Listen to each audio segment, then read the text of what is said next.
और हम आपको बताएं कि किस तरीके से ये तस्वीरें जरा देखिए आप कि किस तरीके से मॉस्को में साथ ही रोस्तव के अंदर हलचल है। इस पूरे इलाके के अंदर यहां पर सुरक्षा बढ़ाई गई है। एंटी टेरर एक्टिविटी, आप अंदाजा लगाइए इस बात का कि रूस के अंदर एंटी टेरर एक्टिविटीज को सक्रिय किया गया है, चुस्त किया गया है। और आप देखिए किस तरीके से जो फौजी हैं, जो सैनिक हैं, वो मोर्चा ले रहे हैं किसी भी एंटी सबोटाज एक्टिविटी के लिए। एंटी सबोटाज एक्टिविटी का मतलब होता है कि जब कोई विद्रोह होने की आशंका हो या बगावत हो या पीछे से वार हो सकता हो, तो ऐसे में ये तमाम चीजें सक्रिय होती हैं। ये तस्वीरें बताती हैं कि किस तरीके से हलचल मॉस्को में भी है।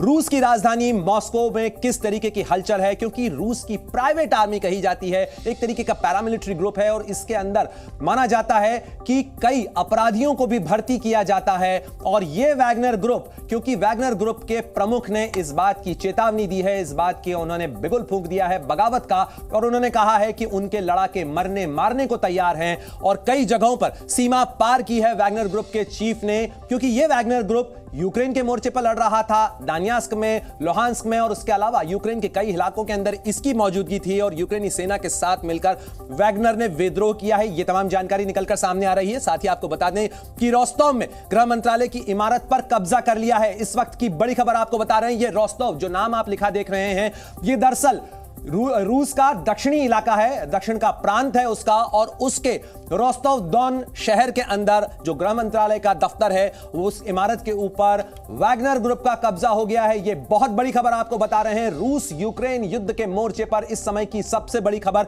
अगर कोई है तो वो यही खबर है। और तस्वीरों में आप देख सकते हैं किस तरीके से रूस के अंदर टैंक उतार दिए गए हैं। और ये टैंक जो हैं ये हिफाजत में उतारे गए हैं। किससे हिफाजत वैगनर ग्रुप से। वो वैगनर ग्रुप जो रूस की सेना के साथ, रूस के उद्देश्यों के लिए, रूस के लिए यूक्रेन के खिलाफ लड़ रहा था, अब उसने बगावत का बिगुल फूंक दिया है, वो बगावत करने जा रहा है। और ऐसे में ये तमाम जो आप मोर्चे देख रहे हैं अलग अलग, ये स्क्रीन के ऊपर हम आपको बता रहे हैं कि किस तरीके से हलचल मॉस्को में भी देखने को मिल रही है। रोस्तव दोन वो शहर जो कि रोस्तव, वो जगह जो कि रूस का दक्षिणी प्रांत है, उसकी राजधानी है, उसका बड़ा शहर है। और उसमें आप देखिए कि हम आपको बताएं कि आखिर ये पूरा मामला क्या है। दरअसल प्राइवेट आर्मी और सिक्योरिटी ग्रुप है। ये बताया जाता है कि केवल यूक्रेन ही नहीं बल्कि सीरिया में भी रूस के साथ मिलकर लड़ता रहा है। रणनीतिक उद्देश्य के लिए इसका इस्तेमाल होता है। जब सीधे लड़ने में कोई सेना, कोई मुल्क अपने सैनिकों को नहीं भेजना चाहता तो इस तरीके के मर्सनरीज का इस्तेमाल करता है। कई बार इस समूह के ऊपर मानवाधिकार हनन के आरोप भी लगते रहे हैं, इस पर सवाल खड़े होते रहे हैं। कई बार इसने जो है मानवाधिकार की हदें तोड़ी हैं। इसके लड़ाके बेहद क्रूर माने जाते हैं। जैसा मैंने आपको बताया कि इससे पहले वैगनर ग्रुप के ऊपर न केवल कई सवाल खड़े हुए हैं बल्कि कई अपराधियों को इसके अंदर भर्ती किया जाता है, उन्हें हथियार दिए जाते हैं। हथियार उसको न केवल रूस से मिल रहे हैं बल्कि माना जा रहा है कि उत्तर कोरिया से भी वो हथियार लेता है। ये उसका निशान है वैगनर आर्मी, जिसे कहा जाता है वैगनर ग्रुप। कई बार इसके ऊपर मानवाधिकार हनन के आरोप लगे हैं क्योंकि ये लड़ाके हैं, मर्सनरी ग्रुप, लड़ाके यानी भाड़े के लड़ाके जो पैसे के लिए लड़ने के मोर्चे पर जाते हैं। इसके लड़ाके बेहद क्रूर माने जाते हैं। लेकिन अब ये क्रूर लोग, ये वो लड़ाके जो कि रूस के लिए लड़ रहे थे, वो अब रूस के खिलाफ लड़ने का बिगुल फूंक चुके हैं। क्योंकि ये सारा झगड़ा इस चीज को लेकर है कि उन्हें क्रेमलिन से यानी रूस से वो समर्थन नहीं मिल रहा जो वो चाहते थे। लड़ाई को लेकर ये लड़ाई लंबी खिंचती जा रही है। इसमें प्रिगोजिन, जो कि वैगनर ग्रुप के प्रमुख हैं, उनकी तरफ से बयान सामने आया है। और उसके बाद से पूरे रूस के अंदर हलचल है और ये हलचल गंभीर होती जा रही है क्योंकि क्रेमिया को हथियाने के अंदर भी इसकी मदद ली गई थी। ये वैगनर समूह वो है जो रूस का एक स्ट्रैटेजिक हथियार था, एक रणनीतिक हथियार था उसका, जिसका इस्तेमाल किया जाता रहा। और इसकी मदद से क्राइमिया को 2013-14 के अंदर जब रूस ने यूक्रेन से लिया था, हथियाया था, उस समय भी इसकी भूमिका बहुत महत्वपूर्ण थी। तभी हम कह रहे हैं कि वैगनर ग्रुप के कारण टेंशन में है पुतिन। और तस्वीरों में हम आपको लगातार बता रहे हैं कि किस तरीके से इस बगावत के बाद रूस के अंदर हलचल है, वहां पर सुरक्षा बढ़ा दी गई है। और राजधानी मॉस्को के अंदर भी एंटी टेरर जो स्क्वाड है, एंटी टेरर जो तंत्र है, उसको सक्रिय कर दिया गया है। यानी कहीं ना कहीं रूस की सरकार को, राष्ट्रपति पुतिन को भी इस बात का अंदेशा है कि कहीं ये वैगनर ग्रुप अगर मॉस्को में सक्रिय हो गया तो वहां खून की नदियां बह सकती हैं, क्योंकि बेहद खूंखार ये समूह है और इसने रूस के लिए पहले लड़ाई लड़ी। और अब बताया जा रहा है कि ये वैगनर ग्रुप जो है वो रूस की सेना से, उसके सैन्य नेतृत्व से, और कहा जाए कि राष्ट्रपति पुतिन से भी नाराज हो गया है। और यही वजह है कि पूरे रूस के अंदर इस समय हलचल देखने को मिल रही है। और रूस में वैगनर ग्रुप की इस बगावत को लेकर क्या कुछ माना जा रहा है, जरा तस्वीरों में देखिए आप कि किस तरीके से हम एक्सक्लूसिव तस्वीरें आपको बता रहे हैं इस पूरे इलाके से कि किस तरीके से यहां पर एंटी टेरर स्क्वाड जो है वो सक्रिय है। और इस खबर पर ज्यादा जानकारी के लिए सीधे रुख करेंगे, मेरे साथ जुड़ गए हैं दीपक वोरा साहब, पूर्व राजनयिक हैं, फॉरेन पॉलिसी के बड़े जानकार हैं। दीपक वोरा साहब, प्रणय उपाध्याय, आपसे जानना चाहेंगे कि आखिर ये बगावत रूस के लिए कितना बड़ा खतरा, राष्ट्रपति पुतिन के लिए कितना खतरा, और वैगनर ग्रुप तो माना जाता था कि ये तो सहयोगी है, साथी है, बगावत कर गया सर। आभारी हूं कि आपने ये मौका दिया, बहुत अच्छा लगता है सर, आपसे बहुत कुछ सीखने को मिलता है। मैं सुबह से जब से पीएम साहब का फ्लाइट टेक ऑफ किया है वॉशिंगटन डीसी से, तो मैं न्यूज देख रहा था तो ये खबर आई है।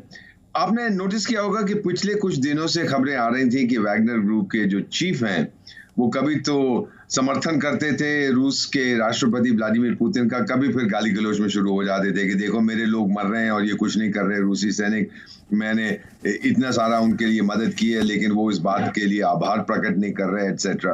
तो इससे लगता था कि इन दोनों के बीच में कोई चीज हो रही है जो सही नहीं है। और वहां के जो रक्षा मंत्री हैं शोइगु कहते थे कि इसको निकालो, ये वैगनर वालों ने कहा है। सर, वैगनर की कॉम्पोजिशन बड़ी मजेदार है, उसको मर्सनरी ग्रुप कहा जाता है, लेकिन एक्चुअली वो दुनिया भर के रिटायर्ड सोल्जर्स को पकड़ के लाए हुए हैं।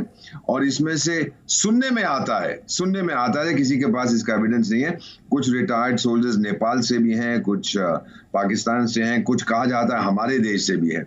इनकी लॉयल्टी टोटली, क्योंकि इनको अच्छी तनख्वाह मिलती है, केवल प्रिगोजिन के साथ है जो चीफ है वैगनर ग्रुप के। और ये अफ्रीका में भी गए हैं, वहां पर भी लड़े हैं। तो जो सरकार, जो भी देश की सरकार जो थोड़ा कमजोर अपने आप को महसूस करती है और वो चाहती है कि मेरी सिटी जो है सिचुएशन स्टेबल हो, तो वो ये मर्सनरी ग्रुप को हायर करते हैं। बहुत से देशों में ऐसे मर्सनरी ग्रुप्स हैं।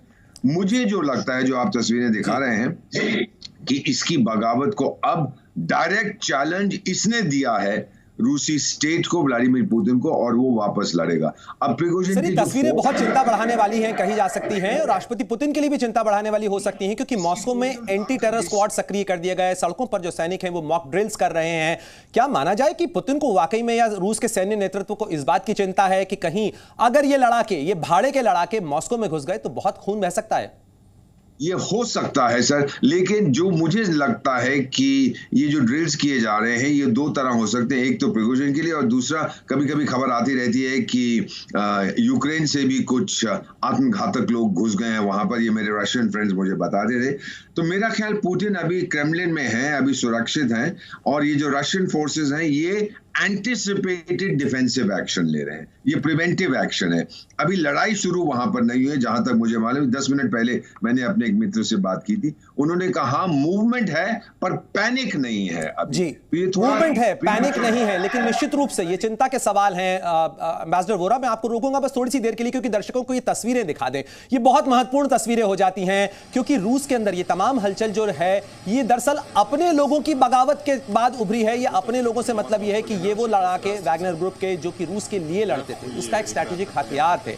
ये वो लड़ाके हैं जो क्राइमिया हो, सीरिया हो, अफ्रीका हो, कई जगहों पर रूस के हितों के लिए लड़ते रहे हैं, मरते रहे हैं। यूक्रेन के मोर्चे पर एक मददगार हथियार के तौर पर साबित हुए। इन तस्वीरों में देखिए आप किस तरीके से रूस के अंदर हलचल है। रोस्टोव, वो दक्षिण का प्रांत रूस का, जहां पर इस समय बगावत कर दी है। बताया जा रहा है कि रोस्टोव-ऑन, वो शहर जहां पर वैगनर ग्रुप के लड़ाकों ने रूस के इस शहर के अंदर जो प्रांतीय गृह मंत्रालय का दफ्तर है उस पर कब्जा भी कर लिया है। हालांकि आधिकारिक तौर पर इस खबर की अभी कोई पुष्टि नहीं हुई है, लेकिन इस तरीके की खबरें सामने आ रही हैं। और शहर के अंदर अलग अलग इलाकों के अंदर ये जो दक्षिण रूस से मॉस्को की तरफ जाने वाला रास्ता है उसे बंद कर दिया गया है। अलग अलग शहरों के अंदर इस तरीके से हिफाजत बढ़ाई गई है। और आप देखें किस तरीके से हथियार बंद मोर्चा लेकर सैनिक वहां पर तैनात हैं, क्योंकि इस बात की आशंका है कि अगर वैगनर ग्रुप के ये लड़ाके बंदूकों का मुख खोलते हैं रूस की सेना के खिलाफ तो बहुत खून बह सकता है, खतरा बड़ा हो सकता है। यूक्रेन के मोर्चे से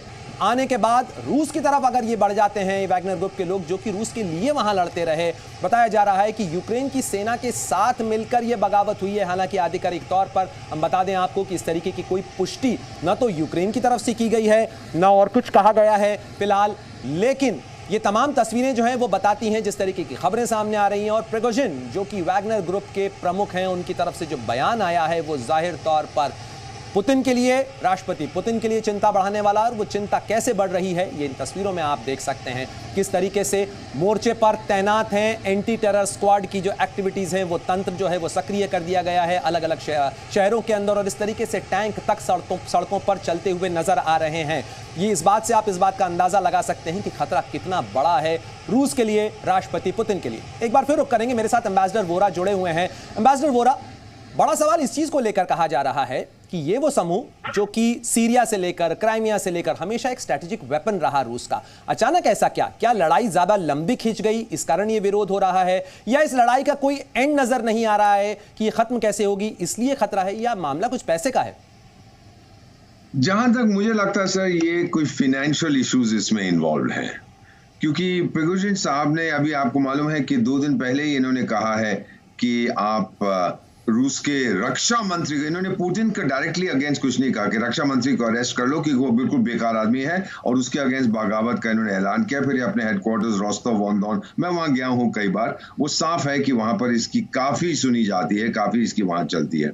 दूसरी तरफ एक चीज बहुत अच्छी, एक इंटरेस्टिंग बात है कि कुछ महीने पहले जो यूक्रेन के राष्ट्रपति हैं, उन्होंने एक डिक्री साइन की थी कि जब तक पुतिन है राष्ट्रपति रशिया का, तो कोई बातचीत उसके साथ नहीं हो सकती। तो ये दोनों चीजों को अगर आप मिलाएं, आप देखेंगे कि बहाना तो डिफेंस मिनिस्टर का है, लेकिन एक्चुअल टारगेट इनका जो है वो व्लादिमीर पुतिन है, क्योंकि सभी ने ये कहा, जो पश्चिमी देश हैं, कि हम शांति की बात करेंगे लेकिन पुतिन से नहीं करेंगे। शुक्रिया हमारे साथ जुड़ने के लिए, जी न्यूज के दर्शकों तक ये तमाम जानकारियां पहुंचाने के लिए। सर, हम भी नजर बनाए हुए हैं।